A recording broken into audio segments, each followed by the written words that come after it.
దేవుని కృపలో నిన్నటి సమయంలో పాలమూరు గ్రామం వచ్చిన ప్రతి కుటుంబానికి, ప్రతి సహోదరికి ప్రత్యేకమైన వందనాలు తెలియచేస్తున్నాను. నా ఆహ్వానాన్ని మన్నించి అంత దూర ప్రయాణం చేశారు, చాలా ధన్యవాదాలు.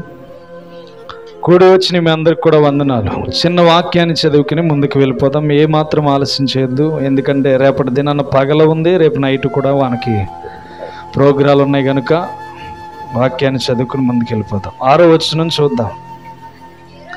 అంతటి హేరోదు రహస్యముగా పిలిపించి ఆ నక్షత్రము కనబడిన కాలము వారి చేత పరిష్కారము తెలుసుకొని, మీరు వెళ్ళి ఆ శిశువు విషయమై జాగ్రత్తగా విచారించి తెలుసుకొనగానే నేను వచ్చి ఆయనను పూజించినట్లు నాకు వర్తమానము తేండని చెప్పి వారిని బెత్లెహేమునకు పంపిన. చిన్న ప్రార్థన చేసుకుందాం.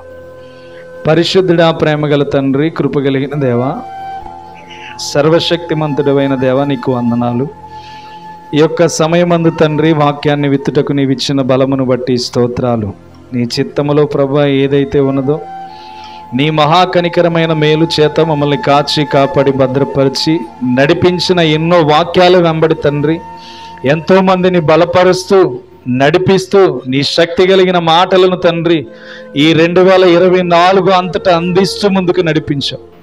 జరుగుతున్న వాటిని, జరగబోతున్న వాటిని ప్రతి ఒక్కటి తండ్రి నీ బిడ్డలకు తెలియచేసుకుంటూ జీవితాలను ఎలా కాపాడుకోవాలో ప్రతి విషయంలో మాట్లాడుతూ నడిపించిన దేవా, ఈ యొక్క చివరి దినమును కూడా తండ్రి మా జీవితాల విషయమై ప్రాముఖ్యమైన సందేశాన్ని వినడానికి మేలు చేయండి. నీ పరిశుద్ధమైన కృపగలిగిన మాటలను మాకు దయచేసి ఆశీర్వాదకరముగా ఈ యొక్క చివరి వారమును ముగించుకోవడానికి మేలు చేయండి.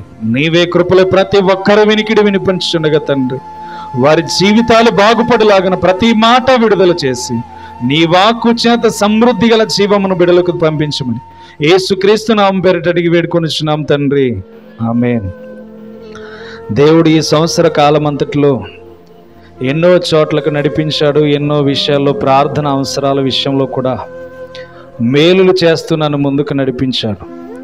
ఏ విషయంలో ప్రార్థన చేసినా ఎందుకో పనికిరాని నా జీవితంలో ఆశ్చర్య కార్యాలు చేయడం ప్రారంభించాడు, అద్భుతాలు చేయడం ప్రారంభించాడు. అడిగిన వాటికి అన్నిటికీ జవాబు ఇవ్వడం దేవుడు ఎంతగానో చాలా విషయాలు నేను చూడగలిగాను. అందుకే దేవునికి కృతజ్ఞతుడనై ఉన్నాను. ఈ యొక్క దినాల్లో మనము చేయవలసిన ఆలోచన విధానము, క్రమం ఏంటంటే క్రీస్తు పుట్టాడని మనము ఆరాధన చేస్తూ ముందుకు వెళ్తున్నాం. గత వారం మనము నేర్చుకున్న విధానంలో చాలా వాక్యము విలువైనదిగా మనం నేర్చుకున్నాం. ఎందుకు గొల్లలు ఆ సమయంలో కాపుదల కాస్తున్నారు, ఏ సమయాన్ని బట్టి వాళ్ళు ఆ స్థానంలో అర్ధరాత్రి వేళ గొల్లలు కాపుదల కాస్తున్నారు గొర్రెలనంటే మనము నేర్చుకుని ఉన్నాం. ఎంతమంది గుర్తుంది? అందరికి గుర్తుందా? చాలా వాక్యాలు వినేసి ఉంటారు ఈ వారం అంతా, మర్చిపోయి ఉంటారు. అర్థమవుతుందా? మీకు చెప్పాను, పరిశుద్ధాత్మ దేవుణ్ణి మన హృదయంలో ధరించుకోవాలి.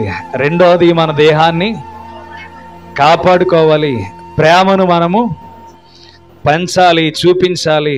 మూడవదిగా కుటుంబం మీదకి నాశనం ఎలా, నాలుగవదిగా కుటుంబం మీదకి నాశనము ఎలా వస్తుందో మనము మాట్లాడుకుని ఉన్నాం. ఐదవదిగా గొల్లలు ఏ రీతిగా కాపుదల కాశారు, అసలు క్రిస్మస్ అనే విషయంలో మనం నేర్చుకుని ఉన్నాం. ఈ దినాన్ని కూడా చాలా తక్కువ సమయాన్ని తీసుకుంటాను, ఎందుకంటే రేపటి దినాన్న ఫుల్ ప్రిఫరెన్స్ మనకు ఉంది. మధ్యాహ్నం వరకు ప్రార్థనలో ఉండాలి, మరలా 7 గంటలకి స్త్రీల కూడిక ఉంది కనుక తప్పకుండా మనము పెందలకాడ వెళ్ళిపోదాం. మరగంటలో నేను ముగించేస్తాను. అయితే ఈ యొక్క 2024వ సంవత్సరంలో మన జీవితం ముగించబడి క్రిస్మస్ అని ఎదురు చూసి చాలా కాలం నుంచి డిసెంబర్ 1వ తారీఖు నుంచి స్టేటస్లు పెడతాం మొదలు పెట్టేశాం. ఈరోజు 28వ తారీఖు వచ్చేసిందా? పండగ చేద్దాం, సంబరాలు చేద్దాం, బెత్లెహేములో సందడి, రారాజు పుట్టాడు, ఇవన్నీ మనకి చాలా సంతోషాన్ని ఇచ్చే మరలా వెళ్ళిపోతున్నాయి. ఎన్ని రోజుల్లో వెళ్ళిపోతున్నాయి? 3 రోజుల్లో వెళ్ళిపోతున్నాయి. ఈ 3 రోజుల్లో వెళ్ళిపోయిన తర్వాత మరలా పండగ ఎప్పుడు వస్తుంది? మనకి ఎప్పుడు వస్తుంది? సంవత్సరానికి మరలా పండగ వస్తుంది. మీకు ఈ రాత్రి ఒకటి చెప్తున్నాను, గుర్తుపెట్టుకోండి. దేవునిలో పుడితే ప్రతి ఒక్కరికి రోజు పండగే. అర్థమవుతుందా? దేవునిలో పుట్టినోడికి పండగ ఏమాత్రమో ఆచారబద్ధమైంది కాదు. క్రీస్తులో పుట్టిన ప్రతిరోజు వాడికి పండగే పండగ. ఎందుకో తెలుసా? దేవుడు అతను సహవాసం చేస్తున్నాడు కాబట్టి అతని రోజంతా సంతోషమే. ఇది తెలియక మనం సంవత్సరం నుంచి వస్తున్న పండగ కోసం 11 నెలలు ఏం చేస్తాం? ఎదురు చూస్తాం. 11 నెలలు ఎదురు చూడడం కాదు, 12 నెలలు దేవునితో గడపడమే మనకి సంతోషం. దేవునికి స్తోత్రం. ఎంతోమంది జీవితాలు మనం చూస్తూ ఉంటాం. నలిగిపోతూ ఉంటారు, బలహీనపడిపోతూ ఉంటారు, సమస్యలతో కృంగిపోతూ ఉంటారు.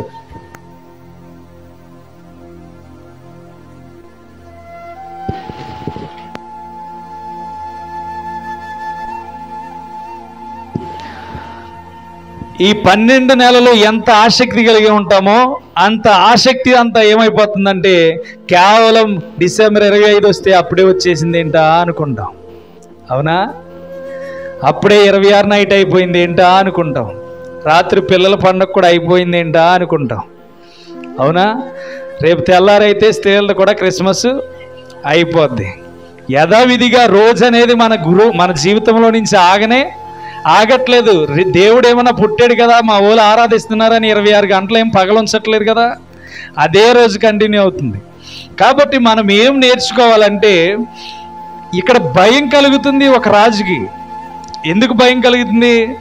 క్రీస్తు పుట్టాడు, జ్ఞానులు వెళ్ళి ప్రచురింపజేశారు. వానికి ఎందుకు భయం కలుగుతుందంటే ఆయన రాజ్యం ఎక్కడ కోల్పోతుందా అని భయపడుతున్నాడు.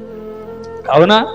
మన జీవితాల్లో భయం ఏంటంటే ఈ పండగ వెళ్ళిపోతే మరలా సంవత్సరం దాకా పండగ రాదు, సంబరాలతో తిరుగుతాం, మీ రాత్రి నిద్ర లేకుండా స్నేహితులతో ఉంటాం, ఇదంతా గడిచిపోతుందని ఆలోచన. కానీ క్రీస్తు ఆరాటం ఏంటంటే మనలో పుట్టాలని ఆలోచన చేస్తున్నాడు. అర్థమవుతుందా? ఆయన మనలో పుడితే ఆయన ఇచ్చే సంతోషం అంత శ్రేష్టంగా ఉంటుందని దేవుడు తెలియజేస్తున్నాడు. నిన్నటి కాల సమయంలో పాపం చాలా స్పీడ్గా వాక్యాన్ని చెప్పేశాను. ఎందుకంటే వచ్చిందే మన వాళ్ళు 12:30కి వచ్చారు. 12:30కి వస్తే నేను మాత్రం కేవలం 25 నిమిషాల్లో చాలా క్లుప్తంగా చెప్పేశాను. చాలా లాంగ్ అది, కానీ క్లుప్తంగా చెప్పేశాను. ఎందుకు చెప్పానంటే మీరు ఆలోచన కలిగి ఉన్నారు కనుక ఆ టయానికి ముగించేశాను. అయితే ఆలోచన చేయండి, మన ఆకలి దేవుని మీద ఎప్పుడైతే ఉంటుందో ఆ ఆకలి సమృద్ధిగా దొరకడం ప్రారంభించబడుతుంది. ఆకలి తీరాలంటే ముందుగా దేవునిని వెతకాలి. మన ఆకలి తీరదో అని ఎప్పుడు అనుకుంటామంటే దేవుణ్ణి వెతకనప్పుడే తీరదాం.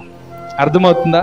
మీరు ఈ 2024లో ఏదైతే విడిచిపెట్టలేకుండా ఉన్నారో, ఏదైతే మిమ్మల్ని బలహీనత చేసిందో, ఏదైతే మిమ్మల్ని కృంగదీసిందో దాని నుంచి మీరు విముక్తులై ఈరోజు మీరు చేయవలసింది ఏంటంటే నూతన సంవత్సరంలో సంతోషంగా అడుగు పెట్టుదురుగాక.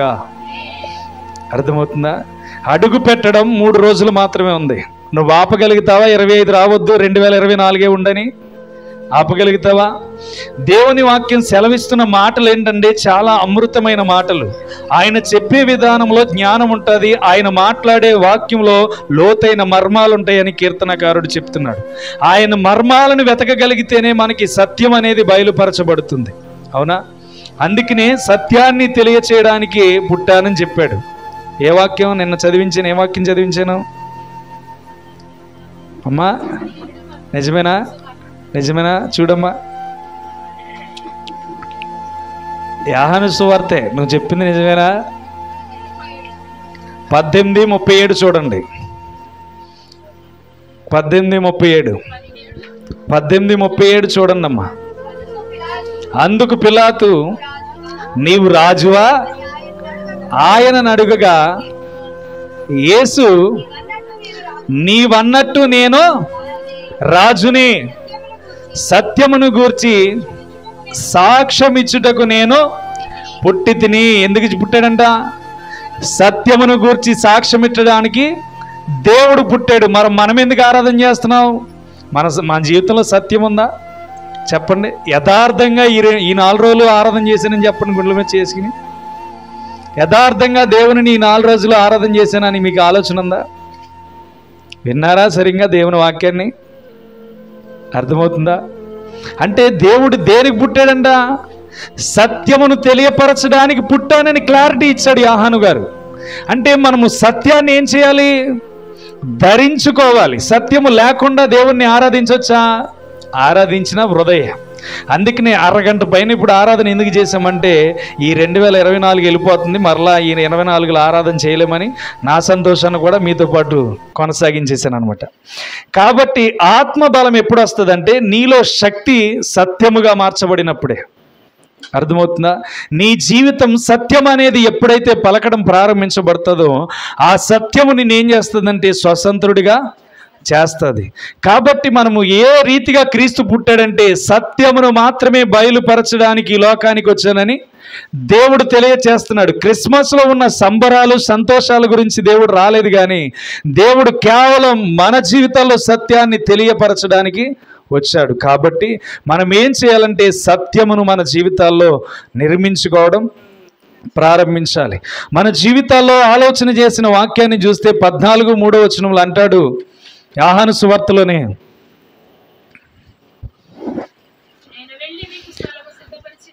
నేను వెళ్ళి మీకు స్థలము సిద్ధపరచిన ఎడల నేనుండు స్థలములో మీరును ఉండులాగున మరలా వచ్చి నా యొద్ద ఉండుటకు మిమ్మును తీసుకొని పోదునని చెప్తున్నాడు. ఎవరితో చెప్తున్నాడు? శిష్యులతో చెప్తున్నాడు. అర్థమవుతుందా? మరలా వస్తానంటే వచ్చాడు, మరలా ఏం చేయబోతున్నాడు? రాబోతున్నాడు. అంటే రాబోతున్న క్రీస్తు కొరకు మనం ఏం చేయాలి? సత్యమును ధరించుకొని బ్రతకాలి. మరి మనలో సత్యం ఉందా? బాప్తీసం తీసుకుని ఆరాధన చేస్తేనే దేవుడు అంగీకరిస్తాడంటే ఏం చేస్తారు మీరు? మీ ఆరాధనకు ఫలితం ఉన్నట్ట? ఫలితం లేనట్టు. అందుకనే దేవుడు ఏం చెప్తున్నాడంటే శిష్యులతో, నేను ఏ రీతిగా అయితే మీకు మార్గాన్ని సిద్ధపరచడానికి వెళ్తున్నానో, సిద్ధపరిచిన తర్వాత మరలా మీ దగ్గరకు వస్తాను కనుక మీరే మాత్రము కూడా ఆలస్యం చేయక సిద్ధపాటు కలిగి ఉండాలి. ఇప్పుడు మనము నూతన సంవత్సరంలో అడుగు పెట్టబోతున్న మనం ఏం చేయాలంటే, నూతన సంవత్సరమైన జీవితం మనలోనికి వస్తుంది కనుక మనలో నూతన క్రియలు ప్రారంభించడం మనము సంపాదించుకోవాలి. అర్థమవుతుందా? ఎప్పుడైతే పరలోక సంపాదనపై మనం ఆశలు పెట్టుకుంటామో ఆ పరలోక సంపాదన ఒక ఇల్లును మనకి పరలోకమందు కట్టడం ప్రారంభించబడుతుంది. అర్థమవుతుందా? ఎవరైతే ఆ పరలోక సంబంధమైన మహిమను వెతుకుతారో ఆ మహిమలో వాళ్ళకేం చేయబడుతుందంటే ఒక గృహం కట్టబడుతుంది. బండ మీద తన ఇల్లును కట్టుకున్నవాడు ఎన్నటికీ వరదలు వచ్చినా భూకంపాలు వచ్చినా కదిలించబడవు. మరి ఇసుక నేల మీద కట్టిన వాడికి ఏమవుతుంది? కొట్టుకుపోతుంది, మొత్తం కూలిపోతుంది. అవునా? మరి ఇలాంటి ఇసుక నేల మీద ఇహలోక ధనముతో మనం ఆశపడి ఉంటే ఆ పరలోక ధనాన్ని మనం ఆశిస్తున్నామా? ఆశించడానికి చాలా ఆలస్యం చేస్తాం. ఈ లోకధనం ఒక 1 కోటి రూపాయలు దొరికిందనుకో, పండగ మన మీద నుంచి వెళ్ళిపోద్ది. అవునా? మన మీద నుంచి వెళ్ళిపోతుంది. కానీ పరలోక ధనాన్ని సంపాదించాలని ఎవరికి కూడా గురి ఉండదు. దేవుడు అందుకనే సేవకుల్ని ఎన్నుకొని మన జీవితాలను బాగు చేయడానికి ఎంతో ఆశపడుతూ ఉంటాడు. మీరు గమనించారో లేదో, ప్రకటన యొక్క ఆదికాండం నుంచి మలాకీ గ్రంథం వరకు పరలోక ప్రస్తావన ఎక్కువగా జరగలేదు. అర్థమవుతుందా? పరలోక ప్రస్తావన ఎక్కువగా జరగలేదు. వారు పరలోకం నుండి దర్శనాలు పొందుకున్నారు అన్నారు, కానీ పరలోక ప్రస్తావన ఎక్కువగా జరగలేదు. వాళ్ళు పరలోకం నుండి దర్శనాలు పొందుకున్నారు, దేవుడు సూచక్రియలు చేశాడని చెప్పి ఈ విధానం ఎక్కువగా కనబడుతుంది. కానీ ఈ యొక్క మత్తయి సువార్త బయలుదేరగానే పరలోక రాజ్యము సమీపించి ఉన్నదని, మారు మనసు పొందండి అని 2024 సంవత్సరాల క్రితమే దేవుడు ఏం చేశాడు? తెలియచేయడం ప్రారంభించేశాడు. యోహాను సువార్తికుడితో, ఈ యొక్క యోహాను భక్తుడితో ఏమైందంటే సువార్త ప్రారంభించబడ్డది. యేసుక్రీస్తుతో ప్రారంభించబడలా. యోహాను సువార్త ప్రారంభించబడిన తర్వాత యేసుక్రీస్తు పుట్టబోతున్నాడని తెలిసింది. అవునా? కాబట్టి ఈ యొక్క మన జీవితంలో ఏం చేయాలంటే 2025వ సంవత్సరంలో అడుగు పెట్టబోతున్నామంటే కేవలం క్రీస్తు పుట్టుకతో మనం అడుగు పెట్టాలి. అర్థమవుతుందా? విడిచిపెట్టేయాలి, అసత్యమైన జీవితాన్ని విడిచిపెట్టేయాలి. నేనే మార్గం అన్నాడు. ఏ మార్గం? పరలోక మార్గం. అందుకనే ఈ లోక మార్గంలో వెళ్తున్న దమస్కు దారిలో ఎవరిని అడ్డం కొట్టాడు? సౌలుని అడ్డం కొట్టాడు. సౌలుని అడ్డం కొట్టి ఏ మార్గంలో చేర్చాడు? పరలోక మార్గంలో చేర్చాడు. అవునా? నేను ఈ లోక సంబంధమైన వ్యక్తిని కాదని పౌలు స్పష్టంగా ధైర్యంగా చెప్తున్నాడు. ఎందుకు చెప్తున్నాడు? ఈ లోక మార్గంలో ఆ మాట పలకలేని వాడు పరలోక మార్గంలోనికి వెళ్ళిన తర్వాత ఆ మాట స్పష్టంగా పలకగలుగుతున్నాడు. అంతవరకు మనుషులను ఏం చేశాడు? చెడు మార్గంలో వెళ్ళి తన మార్గాన్ని పాడు చేసుకున్నాడు, తన జీవితాన్ని నాశనం చేసుకున్నాడు. తన యొక్క జీవితం అంతా వ్యర్థముగా వ్యసనమైపోయింది. కానీ ఎప్పుడైతే పరలోక మార్గంలోనికి చేర్చబడ్డాడో సత్యమైన మార్గంలోనికి వెళ్ళడం ప్రారంభించాడు. అర్థమవుతుందా? ఆ మార్గంలో ఎప్పుడైతే చేర్చబడ్డాడో తన యొక్క జీవితం ప్రతిఫలించడం ప్రారంభించింది. ఇప్పుడు నువ్వు ఏ మార్గంలో ఉన్నావో ఆలోచన చేసుకో. నీ మార్గం సరైన రీతిలో పరలోకానికి వెళ్ళే రీతిగా ఉందా, లేకపోతే లోక సంబంధమైన మార్గంలో మిగిలిపోయే రీతిగా ఉందో ఆలోచన చేయండి. ఎందుకు ఈ మాటలు చెప్తున్నానంటే కాల నెరవేర్పులోనికి మనం వెళ్ళబోతున్నాం. మార్కు సువార్త 13వ అధ్యాయం 28వ వచనంలో దేవుడు ఒక ఉపమానం చెప్పాడు ప్రజలందరికీ తెలియజేస్తూ. ఏం చెప్పాడు అంటే చదువుదాం, అక్కడ 4 వచనాలు. 13:28 నుంచి చదవం మార్కు సువార్త. ఆ అంజూరపు చెట్టు చూసి ఒక ఉపమానము నేర్చుకొనుడి. దాని కొమ్మ ఇంకా లేతదై చిగురించినప్పుడు వసంతకాలము సమీపముగా ఉన్నదని మీకు తెలియను. దేవునికి స్తోత్రం. ఇక్కడ ఆలోచన చేస్తే ఎవరి గురించి మాట్లాడుతున్నాడంటే ఇశ్రాయేలీయుల కోసం దేవుడు మాట్లాడుతున్నాడు. ఎందుకు మాట్లాడుతున్నాడయ్యా అంటే ఆయన రాబోతున్న దినాల్లో ఏం జరగబోతుందో స్పష్టంగా దేవుడు తెలియజేస్తున్నాడు. అక్కడ చదువమ్మా, కిందకి వెళ్తూ. ఆ ప్రకారమే మీరు ఈ సంగతులను జరుగుట చూచినప్పుడు ఆయన సమీపముని ద్వారము దగ్గరని ఉన్నాడని తెలుసుకొనుడి. ఇవన్నీ జరుగు వరకు ఈ తరము గతింపదని నిశ్చయముగా మీతో చెప్పుచున్నాను. ఆలోచన చేయండి. ఇప్పుడు పలికిన వారితో దేవుడు ఏమన్నాడు?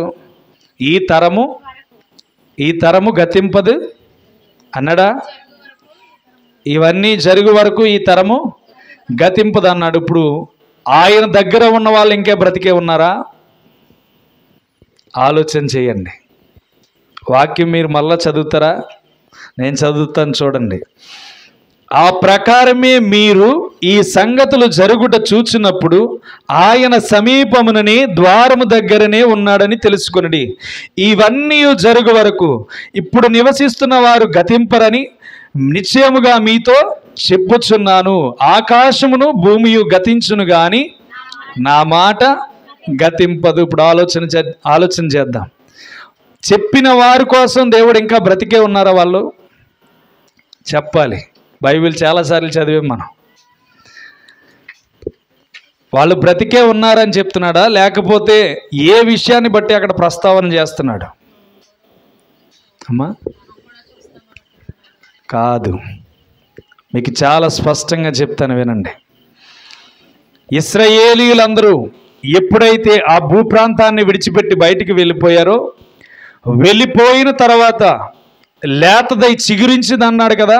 లేతదై ఎప్పుడు చిగురించింది ఇశ్రాయేలు అంటే 1940వ సంవత్సరంలో ఏం జరిగిందంటే మరలా వలస కూలీలాగా ఇశ్రాయేలు రావడం ప్రారంభించారు. వాళ్ళు యేసుక్రీస్తు చనిపోగానే ఏమైందంటే చెదిరిపోయారు. వాళ్ళందరూ చెదిరిపోయి వారి భూభాగాన్ని విడిచిపెట్టి వెళ్ళిపోయారు. విడిచిపెట్టి వెళ్ళిపోయిన వాళ్ళు అధికారులు వచ్చి వాళ్ళని గెంటివేసి వాళ్ళ ఇష్టానుసారంగా బాధించి, ఎందుకు ఇది జరిగిందంటే యేసుక్రీస్తును సిలువ వేయండి, సిలువ వేయండి, సిలువ వేయండి అని వారు చెప్పారు.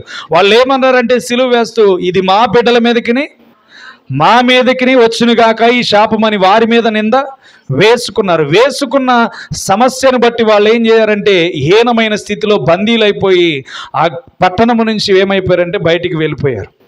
చెదిరిపోయిన వీళ్ళు ఎప్పుడు మరలా వాళ్ళకి ఒక దేశం ఉంది, ఒక పట్టణం ఉంది, వాడిని ఎప్పుడైతే వాళ్ళు తెలుసుకున్నారో వాళ్ళ క్యాపిటల్ సిటీని గుర్తించి వాళ్ళు ఏమయ్యారంటే వలస కూలీల ద్వారా మరలా వాళ్ళ పట్టడానికి వెళ్ళడం ప్రారంభించారు.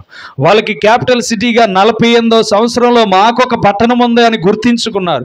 ఇది మా భూభాగమని వారు తెలుసుకున్నారు. వాళ్ళు తెలుసుకున్న తర్వాత వాళ్ళు చేరడం పూర్తిగా ప్రారంభించబడింది. ఈ రోజుకి ఇంకా 10% మాత్రమే ఆ పట్టణంలో ప్రవేశించవలసిన వాళ్ళు ఉన్నారు. మిగతా వాళ్ళందరూ 90% ఆ పట్టణంలో చేరిపోయారు. ఇప్పుడు ఈ ఉపమానం ఎందుకు మీకు తెలియజేస్తున్నానంటే, ఆయన రాబోతున్నప్పుడు ఏం చెప్పాడు అక్కడ చూడండి.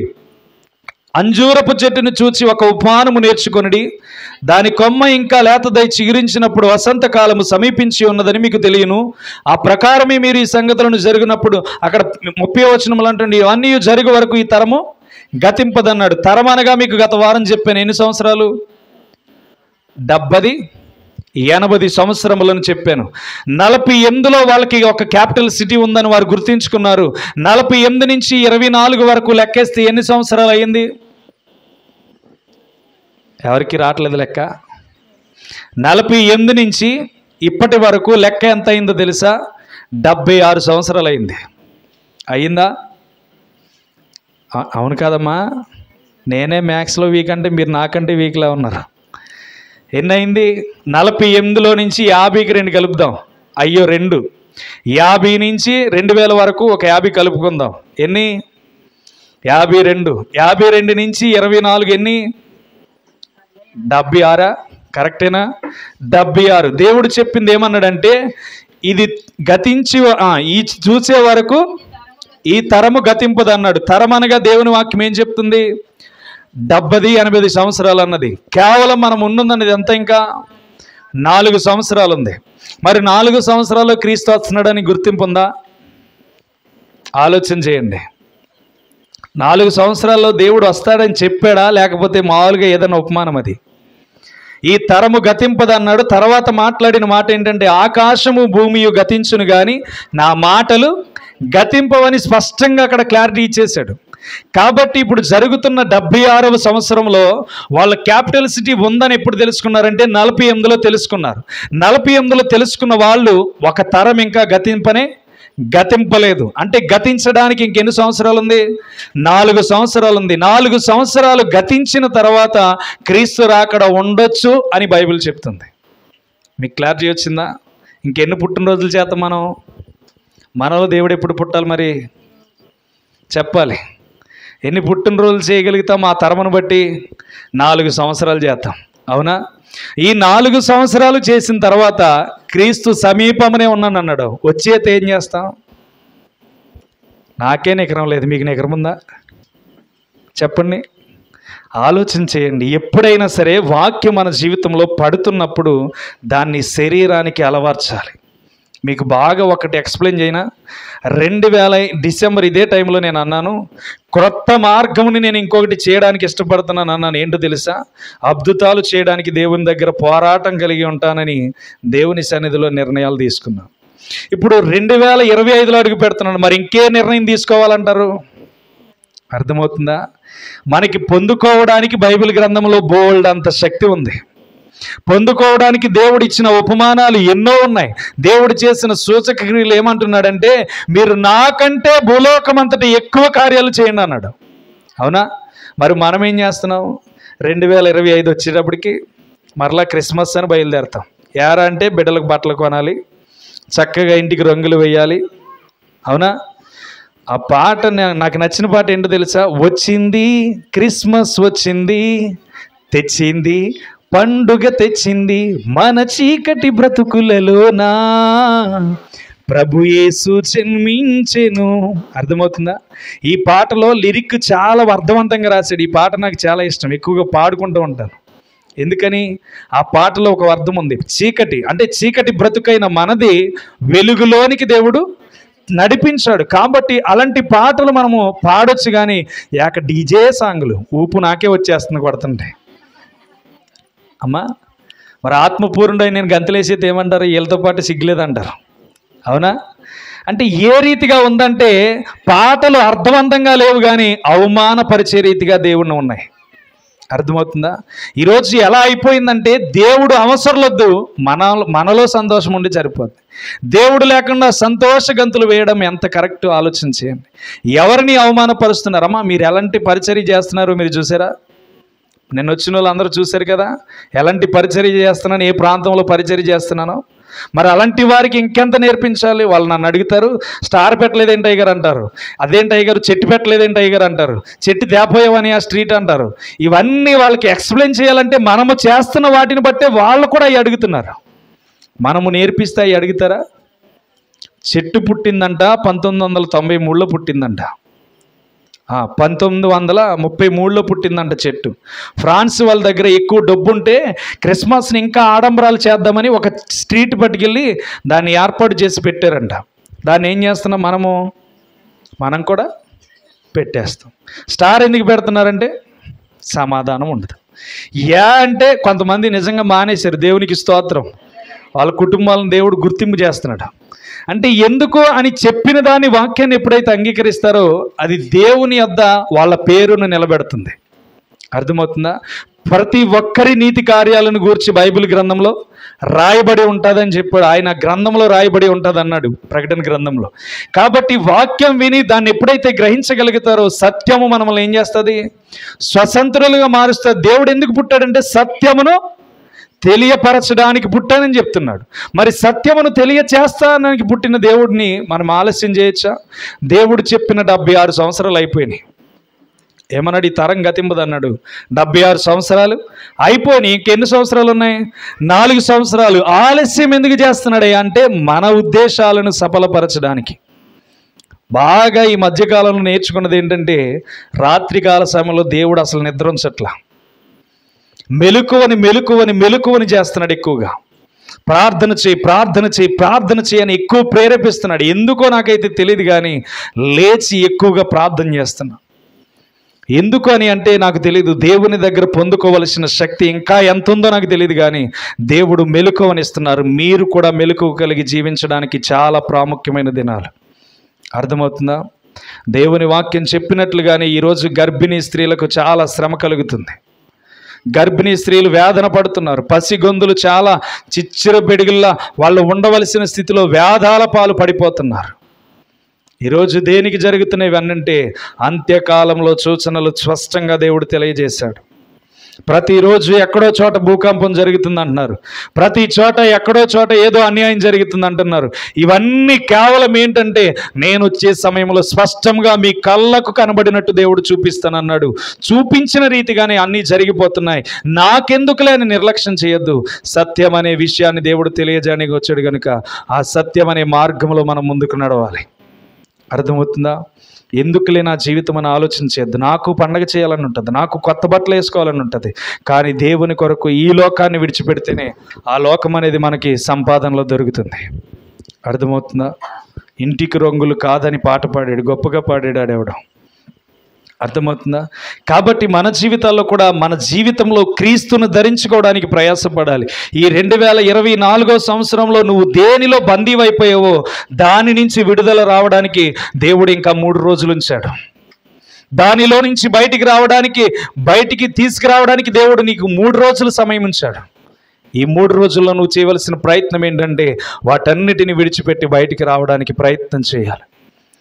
మీకు బాగా ఒకటి చెప్తానేనండి, భార్యాభర్తల మధ్యనైనా లేకపోతే అన్నదమ్ముల మధ్యనైనా కుటుంబ సభ్యుల మధ్యనైనా ఏదైనా అడగవలసిన వ్యక్తిగత హృదయంలో దాచుకొని దానికోసం అడగాల వద్దని అలిగిపోతే నీ జీవితం కృంగిపోద్ది. అర్థమవుతుందా? బాగా గుర్తుపెట్టుకోండి. ఏదో ఒక వ్యక్తిని నువ్వు అడగాలనుకుంటున్నావు, అది నిజమో కాదో తెలుసుకోవాలనుకుంటున్నాం, అది సత్యమో కాదో అది నిజమో కాదని తెలుసుకోవాలని చాలా ఆరాటపడుతున్నావు. అడిగితే నువ్వెక్కడ చిన్నబోతావని చెప్పి నువ్వు ఆలోచన చేసావనుకో ఆ అనుమానం అనేది నీ జీవితంలో అణిచివేస్తుంది. ఎప్పుడైనా సరే నీ జీవితంలో ప్రతిదీ క్లారిటీగా ఉండడానికి ముందుకు వెళ్ళండి. ఏదైనా ఒకవేళ అనుమానంతో మీ ఆలోచన ఉంటే, ఎవరి విషయంలోనైనా ఏదైనా తెలుసుకోవాలనుకుంటే దాన్ని వెంటనే తెలుసుకొని మీరు ఏం చేయాలంటే దాని నుంచి బయటకు వచ్చేయండి. లేకపోతే ప్రతి క్షణము మీ మైండ్ని అది డిస్టర్బ్ చేస్తూ ఉంటుంది. ప్రతి క్షణము మీ మైండ్ని అది ఏం చేస్తుంది? పాడు చేస్తూ ఉంటుంది, నిన్ను నిలబెట్టకుండా చేస్తుంది, నిన్ను అనుమానంతో కృషించిపోయేలాగా చేస్తుంది.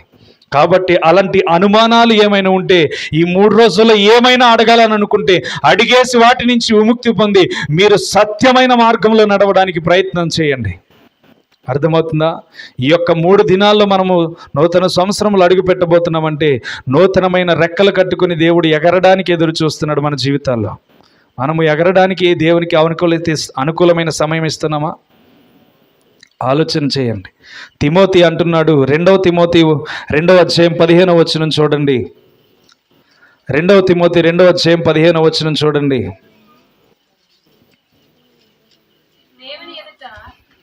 దేవుని ఎదుట అయోగ్యునిగాను యోగ్యునిగాను సిగ్గుపడలక్కర్లేని పనివానిగాను సత్యవాక్యమును సరిగా ఉపదేశించు వానిగాను నిన్ను నువ్వే దేవునికి కనుపరుచుకొనుటకు జాగ్రత్త పడను.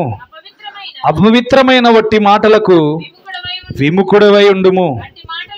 అట్టి మాటలాడు వారు మరీ ఎక్కువగా భక్తిహీనులగుదురు. అర్థమవుతుందా ఇక్కడ ఏం చెప్తున్నాడు? వాక్యం చెప్తున్న మాట, దేవుని ఎదుట మనం ఎలా ఉండాలంట? యోగ్యునిగా ఉండాలి. మనలో ఏమున్నది ఇప్పుడు? యోగ్యునిగా ఉండే జీవితం ఉందా మన జీవితంలో? ఒట్టి పాత్రగా మిగిలిపోతే దేవుడు సంతోషించడు. ఆయన ఈ లోకానికి వచ్చింది ఏంటంటే, భూమి మీద తన ఇష్టమైన బిడలకు సమాధానము కలుగునుగాక. తన బిడలకు భూమి మీద సమాధానమును ఇవ్వడానికి వచ్చాడు. సమాధానకర్త ఈ లోకానికి వచ్చాడు. శాంతిని మనకి ఇవ్వడానికి వచ్చాడు. సమాధానమును ఇవ్వడానికి వచ్చిన దేవుణ్ణి యోగ్యునిగా మనము గుర్తించగలిగి మన జీవితాన్ని దేవునికి ఇవ్వగలుగుతున్నామా? మనము యోగ్యులమని దేవుడు చెప్తున్నాడు. తిమోతి ద్వారా మాట్లాడుతున్నాడు పౌలు భక్తులు రాయిస్తూ, యోగ్యునిగా మన ప్రవర్తన అంతా సరిగా ఉండాలి. సిగ్గుపడనక్కర్లేని పనివానిగా నువ్వు చేయాలంట. సత్యవాక్యము సరిగా ఉపదేశము పొందేవాడిగా, దాన్ని చెప్పేవాడిగా కూడా నువ్వు ఉండాలని చెప్తున్నాడు. ఎప్పుడైనా సరే ఉపదేశము మీ ఇష్టం వచ్చినట్టు అలంకరించుకోవడానికి కాదు. ఉపదేశం అనేది మన బ్రతుకులను మార్చుకోవడానికి, ఉపదేశం అనేది మన జీవితాల్లో వెలుగును తీసుకురావడానికి. అందుకని ఎలాంటి పరిస్థితుల్లో ఉన్న దేవుని ఎదుట మనుషుల దగ్గర సిగ్గుపడనక్కర్లేని పనివానిగా నువ్వేం చేయాలి? ప్రయాసపడాలి. ఎంత ప్రయాసపడితే అంత దీవెన దేవుడు మనకి ఇస్తాడు. ఎంత ప్రయాసపడితే దేవుని ఎదుట అంత శక్తిని దేవుడు మనకి ఇస్తాడు. 9:30 అయిపోయింది టైం. కాబట్టి ఆలోచన చేయండి, ఏ విషయంలోనైనా మనం ఒక ఆసక్తి కలిగి ఉండాలి. ఏ ఆసక్తి కలిగి ఉండాలంటే, సిగ్గుపడలేని పనివారిగా మనము ముందుకు వెళ్ళాలి. ఎవరండి ఈ మనుషులు? మనకేమైనా తీర్పు తీరుస్తారా? మనల్ని పరలోకానికి తీసుకెళ్తారా? మనుషులకు భయపడితే ఎవరైనా మన మీద జాలి చూపించి పరలోకానికి తీసుకో ప్రభు అని మొర్ర పెడితే, ఆ మొర్రను బట్టి దేవుడు ఏమైనా పరలోకం తీసుకువెళ్ళిపోతాడా? తీసుకువెళ్ళడు. నువ్వు ఖండించు, బుద్ధి చెప్పు, సత్యవాక్యాన్ని బయలుపరిచి ముందుకు నడిపించే. ఏది సత్యమైతే విన్నవాడు రక్షించబడతాడు, వినవాడు విడిచిపెట్టబడతాడు. దేవుడికి అవసరం లేదు. నీ లెక్క సరి చూసుకోమని దేవుడు ముందుగానే చెప్పాడు. నువ్వు సత్యంలో నడిస్తే నా జీవితంలో ఆ పరలోక రాజ్యంలో అడుగు పెట్టగలుగుతావు. నువ్వు సత్యంలో నడవలేకపోతే ఈ లోకంలోనే విడిచిపెట్టబడతావు. అర్థమవుతుందా?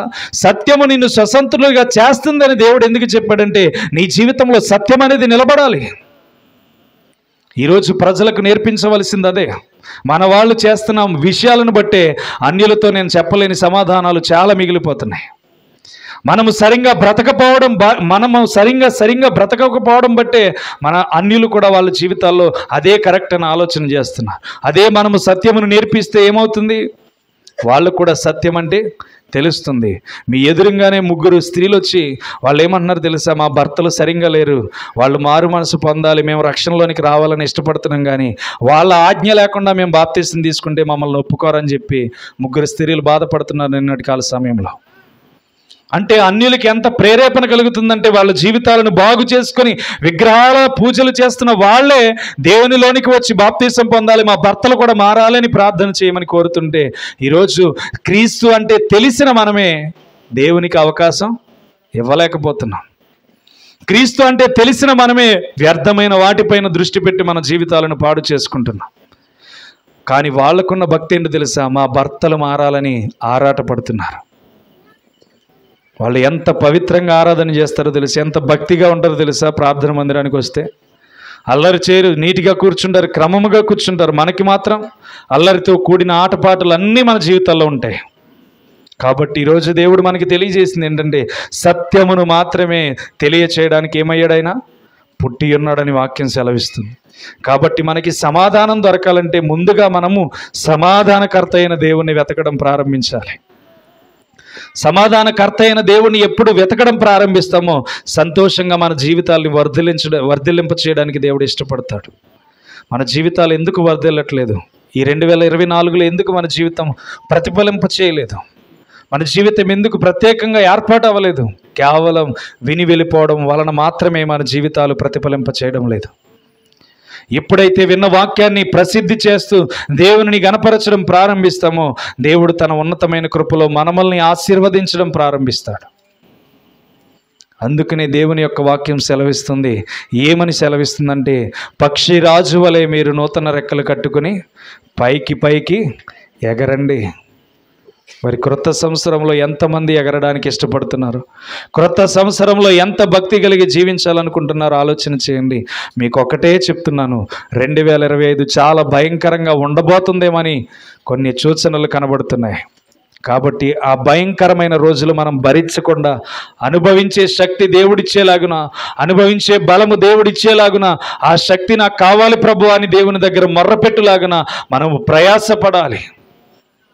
అలాంటి పడగలిగితే దేవుడు తట్టుకునే శక్తిని మనకిస్తాడు, తట్టుకునే బలాన్ని మనకిస్తాడు, ఎదిరించే ఖడ్గ జ్వాలను దేవుడు మనకిస్తాడు. అర్థమవుతుందా? సత్యము లేకుండా దేవుని ఎన్ని క్రిస్మస్లు చేసినా దానికి లాభమే ఉండదు. ఫలితం కావాలంటే మన జీవితాల్లో ప్రతిఫలింపాలి. మీకు ఒకటి చెప్తున్నాను వినండి.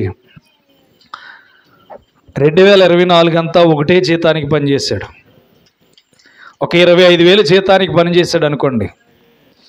2025 సంవత్సరంలో కూడా ఇదే జీతం ఇస్తున్నానంటే వాడు ఏం చేస్తాడు? పని చేస్తాడా? అదే జీతానికి పని చేసేవాడు ఏదో ఒకటిరా పర్వాలేదులే గడిచేస్తుంది కదా, 25,000 సరిపోతాయి అనుకుంటాడు. కానీ తెలివి గలవాడు ఏం చేస్తాడు తెలుసా? నూతన సంవత్సరంలో అడుగు పెట్టానంటే కేవలం మరలా అదే బానిసత్వంలో ఉండాలా, నేను ఇంకొక స్థాయికి చేరాలని వాడు ఏం చేస్తాడంటే పెంచుకునే ప్రయత్నానికి ముందడిగేస్తాడు. నాకు సాలరీ కావాలి ఎంత డిమాండ్ చేసే అధికారం వాడికి ఉంటుంది. ఎందుకని? వాడు సీనియారిటీని బట్టి వాడు పెంచుకోవడం ప్రారంభించబడతాడు. నీ జీవితంలో కూడా అదే చేయాలి. 2025 వస్తుందంటే కేవలం దేవుని యందు ఏ శక్తిని పొందుకొని జీవించాలి. దేవుడు నాకు ఉన్నతమైన బహుమానం 2025లో ఏం దాచి ఉంచాడు, ఇదిగో ఈ 2024లో పొందుకున్న దానికంటే శ్రేష్టమైన జీవితాన్ని 2025లో నేను పొందుకోవాలి. శ్రేష్టమైన కృపను దేవుని నుంచి నేను సంపాదించాలి. ఇదిగో ఈ సంవత్సరంలో జీవించిన జీవితంతో నేను ఆగిపోకూడదు. ఈ జీతం రెండింతలుగా 2025లో మార్చబడాలని చెప్పి నీ జీవితం ఆశీర్వాదకరంగా మార్చుకోవడానికి ప్రయత్నం చేయాలి. అప్పుడే దేవుని యొద్ద గురి ఉన్న ఏంటో మీకు తెలుస్తుంది. అర్థమవుతుందా? లేదు ఇదే ప్రార్థన చేద్దాం, లేదు ఇదే భక్తితో జీవిద్దాం, వినేవారిగా ఉండి మనం మాత్రమే, మన కుటుంబం మాత్రమే రక్షించబడితే సరిపోతుందని కాదు. కానీ నీ కుటుంబం ద్వారా ఇంకొక కుటుంబం రక్షించబడే రీతిగా నీ పరిస్థితులు మార్చుకోవాలి. అర్థమవుతుందా? మన కుటుంబంలో అందరూ ఎప్పుడైతే మార్చబడతామో మార్చబడిన ప్రతి కుటుంబం వర్ధిల్లింపబడుతుంది. నేను ఒకటే చెప్తున్నాను, 20,000 సాలరీ తీసుకున్నవాడు 18,000కి వెళ్ళడానికి ఇష్టపడతాడా? ఇష్టపడడు. వాడికి ఎందుకు 20,000 సంపాదించే నేను 18,000 ఎందుకు, నాకు 20,000 కంటే శ్రేష్టమైనది సంపాదించాలని ఎదురు చూస్తాడు. కాబట్టి నువ్వు నూతన సంవత్సరమైన అడుగు పెడుతున్నావు కనుక నువ్వు చేయవలసింది ఏంటో తెలుసా? ఇంతకంటే శ్రేష్టమైన జీవితం 2025లో నేను అనుభవించాలి.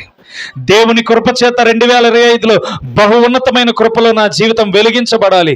ఈ సంవత్సరంలో అనుభవించిన దానికంటే దేవుని కృపలో బహు ఉన్నతమైన స్థాయిలో ఆయన ప్రేమను నేను పొందుకోవాలని చెప్పి నీ జీవితం ప్రతిఫలింప చేయడం ప్రారంభించాలి. అర్థమవుతుందా? అప్పుడే మన జీవితం ఆశీర్వాదకరంగా ఏది పొందుకోవాలో దేవుని నుంచి అని అర్థమవుతుంది. లేదు 24లో వచ్చిన జీతమే చాలనుకుంటే ఏ మాత్రము కూడా ఫలితము అలాగే నీరసంగా సాగిపోద్ది. కానీ జీతం పెరిగినప్పుడే మనలో హుషారత వస్తుంది. అందుకనే దేవుడి దగ్గర పొందుకునే కొలది ఇవ్వయ్యా ఇవ్వయ్యా ఇవ్వయ్యా ఇవ్వయ్యా అని అడుగుతూనే ఉండాలి, పొందుకుంటూనే ఉండాలి. ఎందుకేవో నేనేం చేస్తున్నాను, ఇసుకేవాళ్ళే పోరాడుతూనే ఉండాలి. నేనేం చేశానని నా మరణం చేస్తున్నావు, నాకు ఇది కాదు, నాకు సత్యంతో మాట్లాడుతున్నాను కనుక, సత్యంలో వెళ్తున్నాను కనుక నాకు కావలసింది ఇస్తావు ఇవ్వని మనం ఏం చేయాలంటే పట్టుదల కలిగి ఉండాలి. హిజ్కియాను ఎందుకు జీవిస్తున్నాడు తెలుసా? అతడు సత్యమును కలిగిన క్రియలు చేశాడు కనుక ఆ సత్యము అతన్ని ఏం చేసిందంటే 15 సంవత్సరాలు పొడిగించిన పరిస్థితి ఏంటో ఆలోచన చేయండి. ఎందుకు పొడిగించడంటే సత్యమును గూర్చి ముందుకు వెళ్తున్నాడు. ఈ 24లో నువ్వు సత్యముగా జీవిస్తే కనుక 24లో నువ్వు అడగవలసింది ఏంటో తెలుసా? పాత జీవితమే నాకు కనబడుతుంది కానీ క్రొత్త జీవితం నాకు కావాలి, క్రొత్త మార్గం నాకు కావాలి. నేనే మార్గం అన్నావు, నేనే సత్యం అన్నావు, నేనే జీవం అన్నావు కనుక ఈ జీవము కలిగిన దేవునికి ప్రార్థన చేస్తూ నువ్వేం చేయాలంటే ఆ 24లో అనుభవించినవి నాకు ఎన్నడూ కూడా ముందు మార్గంలో కనబడకూడదని చెప్పి నువ్వు ప్రార్థన చేయాలి. అర్థమవుతుందా? 3 రోజుల్లో మీరు విడిచిపెట్టవలసినవన్నీ విడిచిపెట్టేసి మీ జీవితాన్ని క్రొత్త తైలముతో నింపుకోవడానికి ఆలోచన చేయండి. 3 దినాలు మన ముందు ఉంది. ఇవన్నీ విడిచిపెట్టేసి ప్రభువా క్రొత్త తైలముతో నన్ను అభిషేకించు, క్రొత్త తైలముతో నన్ను నింపు, క్రొత్త మహిమతో నన్ను నింపు. ఈ నూతనమైన సంవత్సరంలో రాజు ఆశించిన రీతిగా ఈ లోకాన్ని నేను ఆశించకూడదు. పరలోకమందు ఒక రాజు ఉన్నాడు. ఆ రాజు మాకు స్థలము సిద్ధపరచడానికి వెళ్ళి ఉన్నాడు. మరలా తిరిగి రాబోతున్నానని చెప్పేసి ఎన్నో సూచనలు మాకు చూపించాడు. సూచనలు చూపించిన రీతిగానే రాబోతున్నాడు గనుక తప్పకుండా మనం చేయవలసింది ఏంటో తెలుసా? ఆయన కొరకు ఎదురు చూసేవారిగా ఉండాలి. కాబట్టి ఈ 24వ సంవత్సరం మన జీవితంలో ముగించబడి వెళ్ళిపోతుంది. ఎంతమంది యవనస్తులు చనిపోలేదు, ఎంతమంది వృద్ధులు వారి జీవితాన్ని పాడు చేసుకుని చనిపోలేదు. కాబట్టి మనం చేయవలసింది ఏంటంటే వారి వలె మనము జీవించడానికి ఏమాత్రము కూడా ఉండకూడదు. ఒక కుమారుడంట 4 లక్షలు సంపాదించుకుని వచ్చాడంట. ఎన్ని లక్షలు? కోయిట వెళ్ళి 4 లక్షలు సంపాదించుకుని వచ్చాడంట. 4 లక్షలు సంపాదించుకుని వచ్చి కేవలం 4 రోజులు అయిందంట పెళ్లి చేసుకుందామని వివాహాల గురించి తిరుగుతున్నాడంట. తిరుగుతుంటే తన ఫ్రెండ్కి యాక్సిడెంట్ అయిందని చెప్పి ఫోన్ వస్తే ఇతను బయలుదేరి వెళ్ళాడంట. ఇతను బయలుదేరి వెళ్తే సరిగ్గా ఎదురుగా లారీ వచ్చేటప్పటికి తప్పించబోయి వెళ్ళి స్తంభాన్ని కొట్టేయాడంట. అర్థమవుతుందా? స్తంభాన్ని కొడితే బుర్ర బద్దలైపోయింది. కోమాలోకి వెళ్ళాడు. ప్రయత్నం జరిగింది, విజయం ఫెయిల్ అయిపోయింది. మనిషి చనిపోయాడు. వాడికి యాక్సిడెంట్ అయిన వాడికి ఎంత గడ్డ దెబ్బ తగిలిందంటే ఈ చెయ్యి మాత్రమే కొట్టుకుంది. వాడు ఏమని ఫోన్ చేశాడు? నాకు చెయ్యి మాత్రమే కొట్టుకుంది, కంగారు పడద్దు, స్లోగా రామని చెప్పాలి కదా. నాకు యాక్సిడెంట్ అయిందన్న వెంటనే స్నేహితుడు ఫోన్ చేశాడని వీడు గబగబా బయలుదేరిపోయి గబగబా వెళ్తే వీడి జీవితం ఏమైపోయిందంటే నిర్లక్ష్యం అయిపోయింది. ఎక్కడ అనుకుంటున్నారా? విశాఖడేరులో. ఎక్కడో అనుకోవద్దు, విశాఖడేరులోనే జరిగింది. అర్థమవుతుందా? అంటే జీవితంలో ఏమనుకున్నాడు? డబ్బు సంపాదించాడు, పెళ్లి చేసుకోవాలని సిద్ధపడుతున్నాడు. కేవలం బయట నుంచి వచ్చి 4 రోజులైంది. ఏమైపోయింది జీవితం? చిటికి రానిపోయింది. 2025 కూడా మన జీవితాల్లో పవిత్రమైనదిగా ఉండాలి. దేవుని కొరకు శ్రేష్టమైన 2025గా మనం ఏర్పాటు చేసుకోవాలి. బ్రతికినంత బ్రతుకు కాలం చాలా చిన్నగా కనబడుతుంది. రోజు ఎలా గడుస్తుందంటే గడియారం ముళ్ళు దగ్గర కూర్చుంటే ఎలా తిరిగి ఎంత టైం గడిచిపోతుందో తెలియట్లేదు. అర్థమవుతుందా? 24 గంటల దగ్గర మీరు కూర్చుని ఒక రోజంతా స్టే చేయండి. 24 గంటలు ఎంత స్పీడ్గా తిరుగుతుందో ముళ్ళు మనకు అర్థమవుతుంది. అర్థమవుతుందా? ఇలా చూస్తే పావు గంట, ఇలా చూస్తే అరగంట, అక్కడికి వెళ్ళి మాట్లాడితే 2 గంటలు. ఈజీగా టైం ఈజ్ ఓవర్. మన జీవితంలోని కూడా టైం అంతా వెళ్ళిపోతుంది. కానీ మనం మన జీవితాలను మాత్రం మల్టిప్లై చేయడానికి ఇష్టపడతలా, మన జీవితాలను మాత్రం దేవుని దగ్గర విస్తరించడానికి ఇష్టపడట్లా. అర్థమవుతుందా? 2025లో మనం చేయవలసింది ఏంటో తెలుసా? దేవుని ఎదుట ఎలా అయితే బిలీవర్గా మోసే ఉన్నాడో మనం అలా జీవించాలి. ఎలా అయితే ఫెయిత్ విశ్వాసము కలిగిన వాడిగా అబ్రహాము ఉన్నాడో అలా జీవించడానికి కొన్ని నిర్మాణాలు మీ పుస్తకం మీద రాసుకుని ఈ 25 సంవత్సరంలో నేను ఇలా జీవించాలని ఒక లెటర్ రాసుకుని దేవుని దగ్గర అర్పించండి. అర్థమవుతుందా? నేను ఇలా జీవించాలనుకుంటున్నాను 25వ సంవత్సరంలో ప్రభువా, నీ కొరకు ఇలా బ్రతకాలనుకుంటున్నాను ప్రభువా అని చెప్పి నువ్వు దినము ప్రారంభించగానే 2025లో అడుగుపెట్టిన దినాన్ని మొదలుకొని ఏదైతే ఆ బుక్ మీద రాసావో లేచిన వెంటనే ప్రతి దినము లేచి దాని మీద చేతులుంచి ఈ దినాన్ని ఇలా గడపాలని నువ్వు ప్రార్థన చేసుకుని ముందుకు వెళ్తే తప్పకుండా నీ జీవితం ఆశీర్వదించడం ప్రారంభించబడుతుంది. అర్థమవుతుందా? ఎప్పుడైనా సరే మన జీవితాల్లో వెలుగు తెచ్చుకోవడానికి ఇష్టపడాలి, కానీ చీకటిని మాత్రం తెచ్చుకోవడానికి ఇష్టపడకూడదు. దేవుడు అదే తెలియజేస్తున్నాడు. మీరు చీకటి సంబంధులు కారు, వెలుగు సంబంధులు. కాబట్టి మనము తప్పకుండా దేవుని కొరకే ప్రయాసపడదాం. ఈ డిసెంబర్ 25లో మనం ఎన్ని చేసామనేది కాదు, వచ్చే డిసెంబర్కి పవిత్రమైన హృదయంతో చేతులెత్తి దేవునికి ఆరాధన చేసేవారిగా ఉండాలి. ఏ చోట నిలబడినా దేవుడు మనతో మాట్లాడే రీతిగా మన జీవితం ఉండాలి. ఏ చోట నిలబడినా దేవుని శక్తిని ఆరాధనలో ధరించుకునే వారిగా మన పరిస్థితులు మారిపోవాలి. ఎందుకనంటే దేవుడు తన కృపను ధారాళముగా విస్తరణగా ఇవ్వడానికి అంత్య దినాల్లో ఇవ్వబోతున్నాడు కనుక ఆయన ద్వారమునే ఉన్నాడని ఒక ఉపమానం మనకు చూపించాడు. ఆయన ద్వారమును దగ్గరే కలిగి ఉన్నాడు కనుక తప్పకుండా ఇంకా 10% మాత్రమే ఇశ్రాయేలు ప్రజలు ఆ యొక్క పట్టణంలో చేరవలసిన వారు ఉన్నారు. కాబట్టి ఇవన్నీ విడిచిపెట్టేసి ఇక స్వతంత్రత దేవుడు మనకిచ్చాడు కనుక ఈ 3 దినాల్లో మన జీవితాల్లో ఏదైతే బలహీనపరుస్తుందో దాన్ని తెంపేసుకుని 2025లో అడుగు పెడదాం. అటు కృపలో దేవుడు మనల్ని దీవించి ఆశీర్వదించును గాక. ప్రార్థన చేసుకుందాం. ప్రతి ఒక్కరు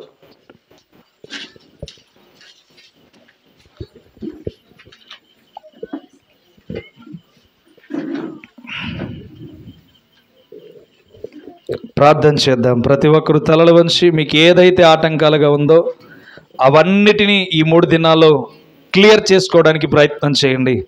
ఈ రాత్రికాల సమయంలో ఎవరైనా నిన్ను నీ మనసులో ఉండి వేధిస్తుంటే, ఎవరైనా ఒక డౌట్తో నిన్ను నీ జీవితాన్ని ముందుకెళ్లకుండా ఆపేస్తూ ఉంటే, ఒక అనుమానంతో ఏమవుతుందా అడిగితే నా భార్యని, నా భర్తను అడిగితే ఏమవుతుందా, అది తప్పో అబద్ధమో తెలియదు, లేకపోతే నీ రిలేషన్లో ఉన్నవారు ఎవరైనా సరే అది అబద్ధమో లేకపోతే అన్యాయమైన మాటో నీ చెవిన పడ్డది, దాన్ని తెలుసుకోలేక ఇంతకాలము నీవు నలిగిపోతూ ఉంటే దాన్ని క్లియర్ చేసుకోవడానికి ఈ 3 దినాలు దేవుడు నీకు ఇచ్చాడు. ఈ 3 దినాల్లో టోటల్గా నీ జీవితంలో క్లియరెన్స్ అనేది రావాలి. టోటల్గా నీ జీవితం మల్టిప్లై అవడానికి దేవుడు ఇష్టపడుతున్నాడు. నీ జీవితం ఎప్పుడైతే మల్టిప్లై అవడానికి నువ్వు ఎదురు చూస్తావో నీ జీవితంలో దేవుడు బిలీవర్గా నిన్ను మార్చుకుంటాడు. ఒక విశ్వాసిగా దేవుడు నిన్ను నిలబెట్టుకుంటాడు. దేవుడు నీ యందు నమ్మకాన్ని వెతుక్కుంటున్నాడు, నీ యందు విశ్వాసాన్ని వెతుక్కుంటున్నాడు. గనుక నువ్వు ఈ లోకంలో ఉన్న అనుమానాలతో కూడిన ఏదైనా ఆలోచన ఉంటే వాటన్నిటిని విడిచిపెట్టి నీ భర్త విషయంలో కానీ, నీ భార్య విషయంలో కానీ, నీ బిడ్డల విషయంలో కానీ ఏదైనా అనుమానంతో నీ జీవితాన్ని కృంగదీస్తూ ఉంటే దాని నుంచి ఈ 3 దినాల్లో రిలీఫ్ అయిపోయి ప్రతి ఒక్కటి తెలుసుకొని సత్యంలోనికి వెళ్ళడానికి నువ్వు ఎంతగానో ఎదురు చూడవలసిన 3 దినాలు ఉన్నాయి. కనుక ఆ 3 దినాల్లో ప్రతి ఒక్కటి విడిచిపెట్టేసి సత్యం అనే స్వతంత్రత కలిగి నీవు జీవించడానికి ప్రయత్నం చేయి. నీ జీవితం విలువైనదిగా దేవుడు మార్చడానికి ఇష్టపడుతున్నాడు. గనుక ప్రతి ఒక్కటి ఈ రాత్రి నువ్వు తెలుసుకోవాల్సింది ఒకటే, నువ్వు ఎవరినైతే నీ హృదయంలో ద్వేషిస్తున్నావో, నీ హృదయంలో ఎవరైతే గాయపరుస్తున్నారో, ఏదైనా ఒక అనుమానం నీ జీవితంలో ఉండిపోయి తెలుసుకోవాలి అని అనుకుంటున్నావో దానిని అంతటిని బట్టి ఈ రాత్రి లేకపోతే ఈ 3 దినాల్లో దేవుడిచ్చిన అవకాశాన్ని బట్టి నువ్వు దాని నుంచి విముక్తి పొంది నూతన సంవత్సరంలో అడుగు పెట్టడానికి దేవుడు ఇష్టపడుతున్నాడు. నిన్ను సత్యమును గూర్చి స్వతంత్రుడిగా చేయడానికి మాత్రమే ఆయన పుట్టాడు. కాబట్టి ప్రతి ఒక్కరూ తలలు వంచి ఈ చివరి వారం మన ముందుంది, ముందుగా ముగించబడిపోతుంది. ఇంకా కొన్ని క్షణాల్లో ఈ చివరి వారం మన ముందు నుంచి వెళ్ళిపోబోతుంది. ఎన్ని వాక్యాలు ఈ స్థలములో ఉండి నిన్ను బలపరిచాడు దేవుడు, ఎన్ని విషయాల్లో స్పష్టంగా నీ హృదయంతో దేవుడు దర్శించాడు, ఎన్ని సందర్భాలుగా నీ జీవితంలో వెలుగుని ఇవ్వడానికి దేవుడు ఇష్టపడ్డాడు, ఎన్నోసార్లు నీ శరీరాన్ని కాపాడుకోమన్నాడు, ఎన్నోసార్లు పరిశుద్ధాత్మను పొందుకోవడానికి సహాయపడమని చెప్పాడు, ఎన్నోసార్లు నీ జీవితంలో వెలుగుని ఇవ్వడానికి దేవుడు ఇష్టపడ్డాడు. చాలా సందర్భాలుగా ఈ స్థలమందు దేవుడు నీతో మాట్లాడాడు. ఈ రోజు కూడా నీలో ఉన్న అనుమానమైన లేకపోతే నీలో ఉన్న అస్వస్థత అయినా తీసివేసుకుని దేవుని కొరకు ఆరాటపడడానికి దేవుడు ఇష్టపడుతున్నాడు. ఈ 3 దినాల్లో నీవు ఏదైతే బలహీనముగా ఉందో, ఏదైతే క్లియరెన్స్ లేకుండా నువ్వు డిస్టర్బ్ అవుతున్నావో ఆ డిస్టర్బ్ అంతటిని ఈ 3 రోజుల్లో తీసేసుకుని నువ్వు స్వతంత్రుడిగా దేవుని రాజ్యంలో 2025లో అడుగు పెట్టాలి. దేవుని పుట్టిక నీలో జరగడం ప్రారంభించాలి. దేవుడే నీ జీవితంలో పుట్టడానికి ఇష్టపడితే ఈ క్రిస్మస్లేంటి 11 నెలలు సంతోషంగా సంబరాలతో నీ జీవితం వెళ్తుంది. తప్పకుండా దేవుడు నీలో పుట్టడానికి, నీవు ఒక బిలీవర్గా మారడానికి దేవుడు ఇష్టపడుతున్నాడు. దేవుడు ఇష్టపడుతున్నప్పుడే అవకాశం. ఎందుకంటే తను చెప్పిన రీతిగా ఈ తరము గతింపదని ఏ రీతిగా అయితే చెప్పాడో ఆ రీతిగానే ఈ తరము క్యాపిటల్ సిటీ అయిన ఇశ్రాయేలు ప్రాంతంలో ఎప్పుడైతే వలస కూలీలు బయలుదేరడం ప్రారంభించబడ్డారో 48వ సంవత్సరం మొదలుకొని ఈరోజు 78వ సంవత్సరం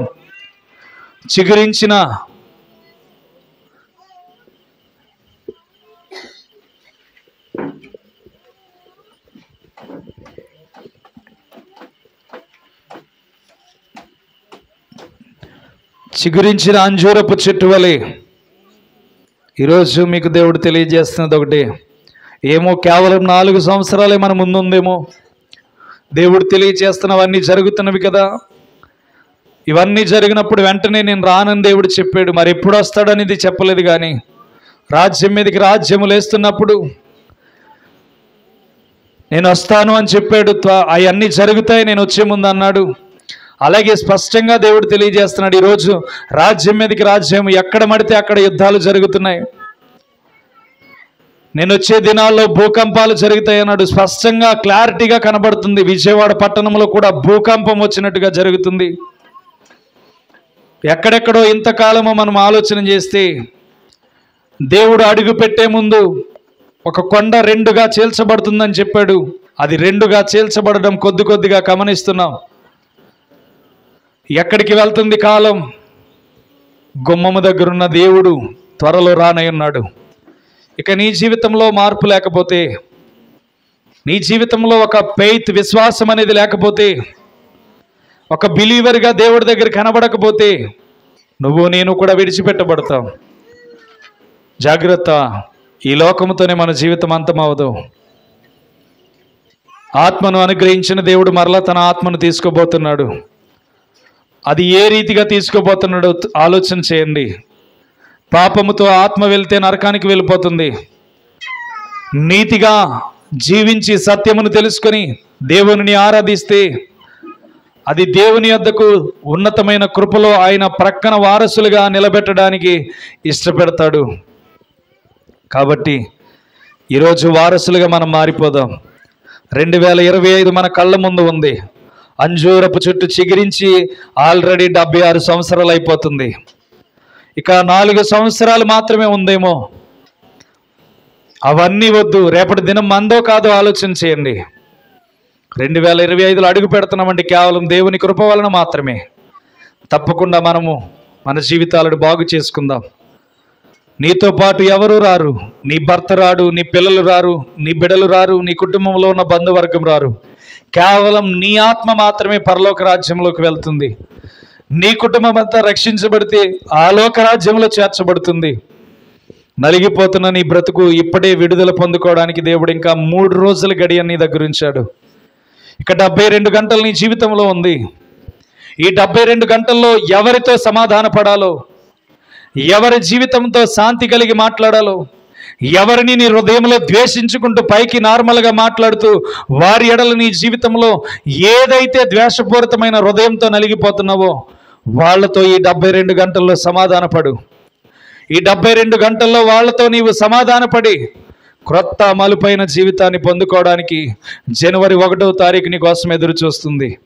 జనవరి 1వ తారీఖు నీ కోసం ఎదురు చూస్తుంది.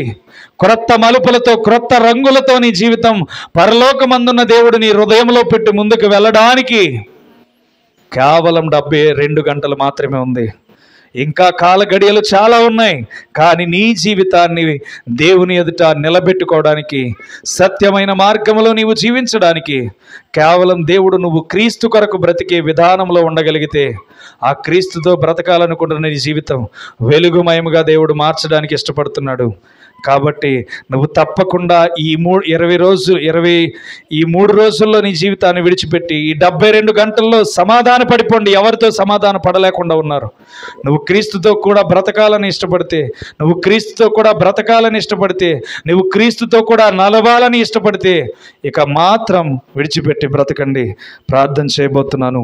ప్రతి ఒక్కరూ మీ జీవితాల్లో విడిచిపెట్టాలనుకుంటే తప్పకుండా మీ హృదయాల్లో నుంచి దేవునికి ప్రార్థన చేసుకోండి. దేవుడు వెక్కిరించబడడు, మీరు మాత్రమే మోసపోతారు. జాగ్రత్త. కాబట్టి ఏ మాత్రము కూడా దేవుడిని ఆలస్యం చేసి మనకి ఇంకా కాల గడియలు ఉన్నాయని మీరు ఆలోచన చేయొద్దు. ఘోరాతి ఘోరమైన భయంకరమైన పరిస్థితి మన కళ్ళ ముందు కనబడుతుంది. సంపాదించుకొని వెనకాల డబ్బు పెట్టుకుని వచ్చాడు, వివాహం చేసుకుని సుఖంగా ఉందామనుకున్నాడు. ఒక్క స్పిరిట్లో మనిషి ఈ లోకాన్ని విడిచి వెళ్ళిపోయాడు. ఒక్కసారి ఆలోచన చేయండి. నీకు నాకు దేవుడు ఎన్నో ప్రయాణాలు చేస్తున్న అవకాశం ఇస్తున్నాడు. నీకు నాకు ఎన్నో విషయాల్లో ముందుకు వెళ్తున్న అనేకమైన కార్యాలు దేవుడు చేసి చూపిస్తున్నాడు. నీ రోజు నువ్వు బిలీవర్గా, ఒక విశ్వాసిగా ఉంటే దేవుడు నీ యందు కూడా గొప్ప విజయాన్ని చేయబోతున్నాడు. కాబట్టి నువ్వు తప్పకుండా ఈరోజు చేయవలసింది ఒకటే. వెళ్ళిపోతున్న ఈ చివరి శనివారం రోజు 72 గంటలు దేవుడు ఉన్నాయని చెప్తున్నాడు. ఆ 72 గంటల్లో ఎవరిని క్షమించాలి, ఎవరితో నీ అనుమానం తీసుకోవాలి, నీ అనుమానం ఎవరి మీద ఉందో ప్రతి ఒక్కటి తెలుసుకొని దాని నుంచి నువ్వు విముక్తి పొంది క్రొత్త సంవత్సరంలో సాక్షార్థమైన తలంపులతో దేవుని ఎదుట అడుగు పెడదాం. స్తోత్రం, స్తోత్రం, స్తోత్రం, స్తోత్రం, స్తోత్రం, స్తోత్రం. పరిశుద్ధుడా, ప్రేమగల తండ్రి, కృపగలిగిన దేవా, సర్వశక్తిమంతుడా, నీకు వందనాలు తండ్రి. విశ్వసనీయమైన నీ మార్గంలో మమ్మల్ని నడిపిస్తూ రాబోతున్న నీ విషయాలను కొన్ని తెలుసుకొని ఉన్నాం తండ్రి. వెళ్ళిపోతున్న 24వ సంవత్సరంలో ఎన్నో సూచక్రియలు, ఎన్నో అద్భుతాలు జరిగినాయి తండ్రి. నువ్వు చేసిన మేలును బట్టి స్తోత్రములు ప్రభువా. నేటి దినమందు ఈ యొక్క చివరి వారమును మేమందరము కూడి నిన్ను ఆరాధించి బలపరిచిన విధానమును బట్టి నీకు స్తోత్రములు తండ్రి. దేవా, ఇదిగో ఈ రాత్రికాల సమయంలో నీ బిడ్డలు సమూహముగా చేరి నిన్ను ఆరాధించి ఉన్నాము గనుక నీ బిడ్డల్ని బలపరచండి, అభివృద్ధి చేయండి ప్రభువా, ఆశీర్వదించండి తండ్రి. ఇస్సాకు ఎక్కడైతే ప్రభువా నూరంతల ఫలము కోసం తండ్రి పంట విత్తాడో అక్కడ నూరంతల ఫలాన్ని ఎలా అయితే దీవించావు తండ్రి, నీ బిడ్డల్ని అట్టి రీతిగా నూతన సంవత్సరంలో అభివృద్ధి చేయమని ప్రార్థిస్తున్నాం తండ్రి. నీ పరిశుద్ధమైన కృపతో బిడ్డలకు ఏ ఆసక్తి కలిగి నీ రాజ్యమునకు రావాలని ఇష్టపడుతున్నారో, ఇక నుంచి వారి జీవితాన్ని నూతనమైన క్రియలతో బ్రతకాలని ఇష్టపడుతున్నారు, నూతనమైన మార్గాలతో వారి జీవితాల భవిష్యత్తును వెలుగులోనికి తీసుకువెళ్లాలని ఇష్టపడుతున్నారు తండ్రి. నీవే వారి ఎడల కృప చూపించమని ప్రార్థిస్తున్నాను. ఒక్కొక్కరిని బిలీవర్గా మార్చుకోండి తండ్రి. నీ నమ్మకమైన దాసులుగా, నీ నమ్మకమైన బిడ్డలుగా ప్రతి ఒక్కరిని మార్చుకోమని ప్రార్థన చేస్తున్నాను తండ్రి. నీకే వందనాలు తెలియచేస్తున్నాం ప్రభువా.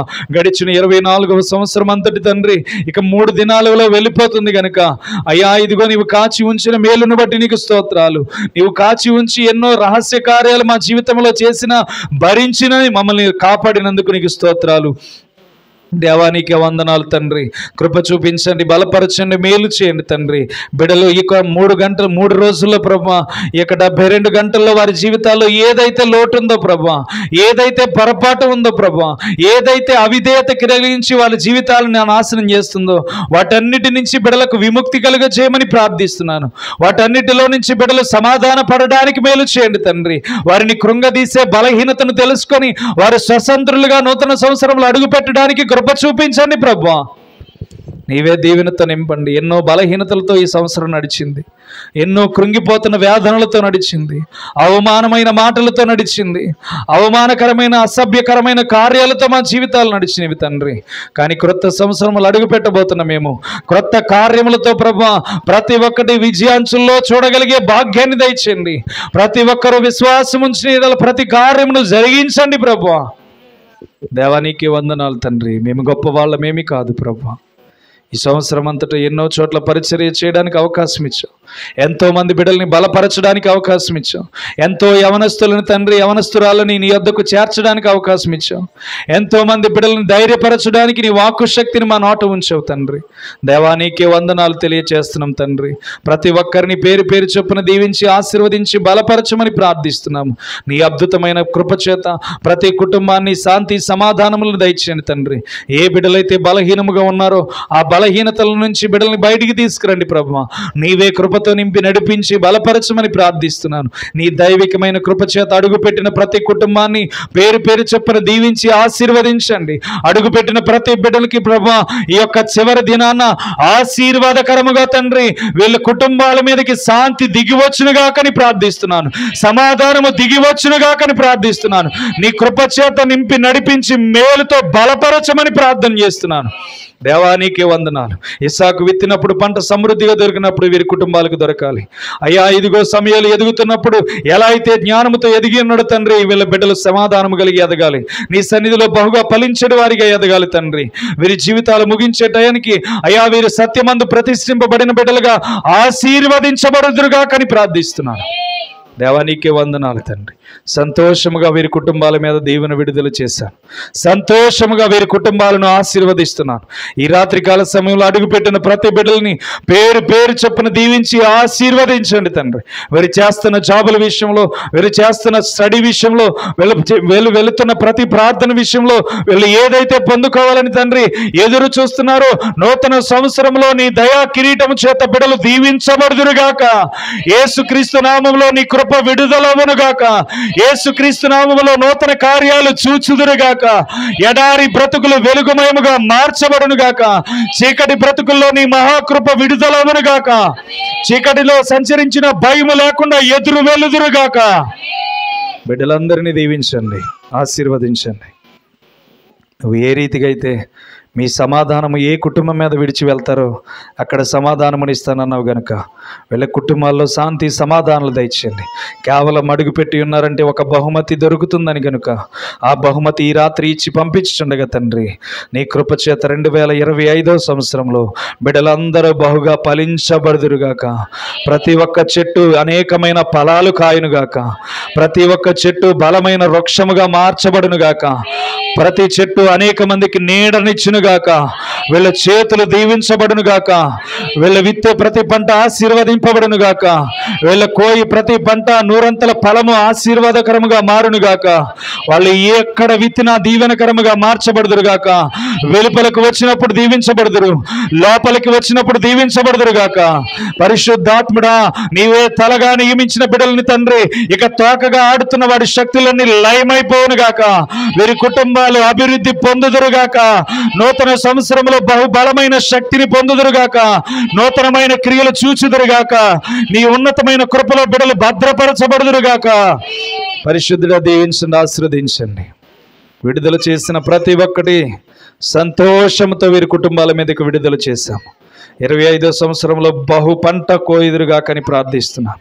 నీవే దీవించండి, ఆశీర్వదించండి, బలపరచండి. ఈ దీన పరిచర్యను తండ్రి ఏ రీతిగా అయితే దీవించి నడిపిస్తున్నారు ప్రభువా, నా బలమైతే కాదు, కేవలం నీ కృప వలనే అనేక మంది విషయాల్లో అద్భుతాలు చేశారు తండ్రి. అనేక మంది జీవితాల్లో ఆశ్చర్యకార్యాలు చేశారు తండ్రి. ప్రార్థించగా అనేకమైన ద్వారములు తెరిచిన గొప్ప దేవుడు తండ్రి. అయ్యా, ఇదిగో ఈ సంవత్సరంలో ఎవరికైతే ప్రార్థించే ఆటంకాలు ఆగిపోయినాయి తండ్రి, క్రొత్త సంవత్సరంలో మేము చేసిన ప్రతి ప్రార్థనకు ప్రతిఫలము దయచేయునుగాకని ప్రార్థిస్తున్నాం. యేసునామములో నీ విడుదల చేయదుగాకని ప్రార్థిస్తున్నాం తండ్రి. దీవించండి, ఆశీర్వదించి, బలపరిచి బిడ్డలందరినీ మేలుకరముగా నీవే కృపతో భద్రపరచమని.